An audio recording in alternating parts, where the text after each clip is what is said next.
Hello friends, నమస్తే. నేను మీ Soujanya. Welcome back to Maitri's kitchen. ఈరోజు మనం కాకరకాయ ఫ్రై ఎలా చేయాలో చూద్దాం. అసలు ఇంట్లో కాకరకాయ రెసిపీస్ ఎన్ని రకాలుగా చేసినా పిల్లలు సరిగ్గా తినరు, కానీ ఇలా చేస్తే మాత్రం తింటారు.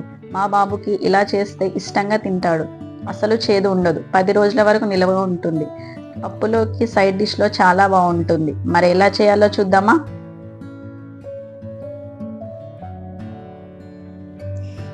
ముందుగా పావు కిలో కాకరకాయ తీసుకొని శుభ్రంగా కడిగి ఇలా రౌండ్గా సన్నగా కట్ చేసుకోండి. కాకరకాయ లోపల ఇలా ఎర్రగా ఉంటే గింజలు తీసేయండి. ఇప్పుడు ముక్కుడు తీసుకొని అందులో 4 టేబుల్ స్పూన్ ఆయిల్ వేసుకున్నాక ముందుగా కట్ చేసుకున్న కాకరకాయలు కొన్ని కొన్నిగా ఫ్రై చేసుకోండి, అన్నీ ఒకేసారి కాకుండా. స్టవ్ మీడియం ఫ్లేమ్లో పెట్టి ఎర్రగా వచ్చేంత వరకు వేయించుకోవాలి. ఇలా ఫ్రై చేస్తే ఆయిల్ ఎక్కువగా పీల్చదు. సో కాకరకాయలు అన్నీ ఫ్రై చేసుకున్నాక మిగిలిన ఆయిల్ సపరేట్గా వేరే గిన్నెలో వేసుకోండి. ఆ ఆయిల్ రెగ్యులర్గా చేసుకునే కర్రీస్లలో యూజ్ చేసుకోవచ్చు. చూడండి, ఇలా కాకరకాయలు ఎర్రగా అయ్యాక ప్లేట్లోకి తీసుకోండి.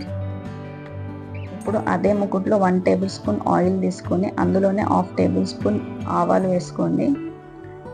1/2 టేబుల్ స్పూన్ జీలకర్ర వేసుకున్నాక 7-8 ఎల్లిపాయలు వేసుకొని లో ఫ్లేమ్లో పెట్టి ఎర్రగా వేయించండి. ఎల్లిపాయలు ఎర్రగా వేగాక 1 టేబుల్ స్పూన్ శనగపప్పు వేసుకోండి. శనగపప్పు ఎర్రగా వేగాక 1/2 టేబుల్ స్పూన్ పసుపు వేసుకోండి. అందులోనే కొంచెం కరివేపాకు కూడా వేసుకోండి. ఇప్పుడు 1 టేబుల్ స్పూన్ కారం, ఉప్పు తగినంత, 1/2 టేబుల్ స్పూన్ గరం మసాలా అన్నీ మిక్స్ అయ్యేలాగా బాగా కలపండి.